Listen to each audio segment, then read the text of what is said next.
According to Alzheimer's Foundation of America, 5.1 million Americans may be affected with Alzheimer's disease. Today I'm going to be talking about what Alzheimer's disease is.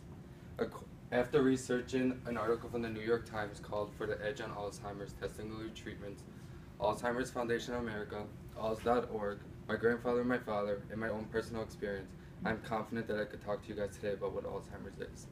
How many of you know what Alzheimer's is? How many of you know or knew somebody with Alzheimer's? Okay.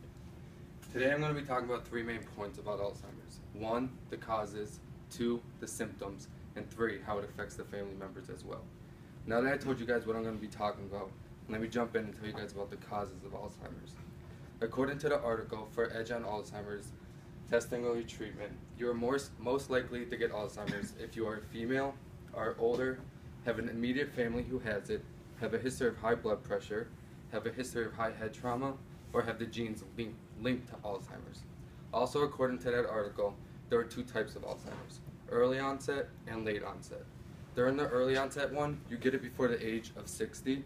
This is the least common one, but if you do have this one, it gets worse quicker. During the late onset one, you get it after the age of 60, but this is the most common one known today. This is a scan of a normal person's brain compared to someone with Alzheimer's. And we have links and tangles in our brain, and the blue and the black represent them. And as you can see, a person with Alzheimer's has much more than a normal person's brain, and that is brain reductivity. And that is one of the main causes of Alzheimer's. So as you can see, there are many different causes to Alzheimer's. Now that I told you about the causes, I'm going to talk about the symptoms of Alzheimer's.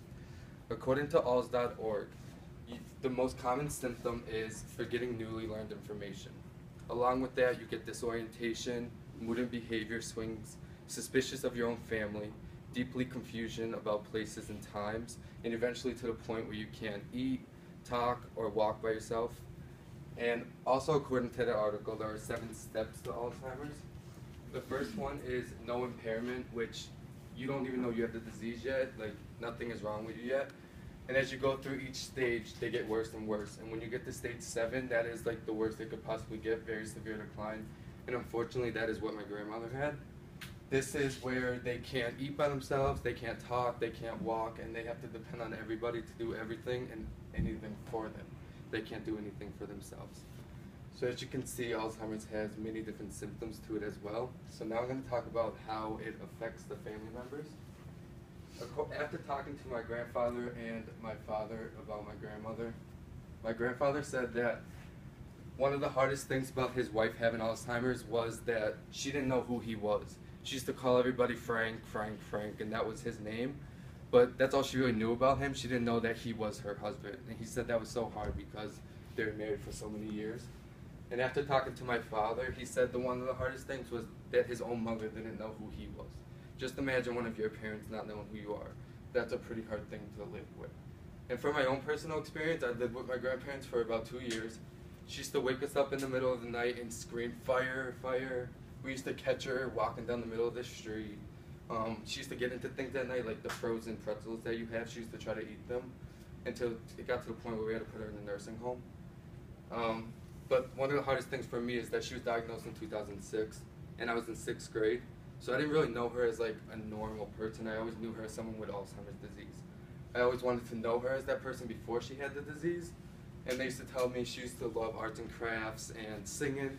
So when I did live with her, I sat down and I colored with her and I sang with her, and it put a smile on her face as long as a smile on my face.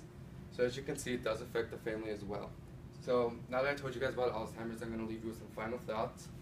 The disease doesn't just affect the person who has it, it also affects everyone around them. And today you guys learned 1, about the symptoms, 2, about the causes, and 3, how it affects the family.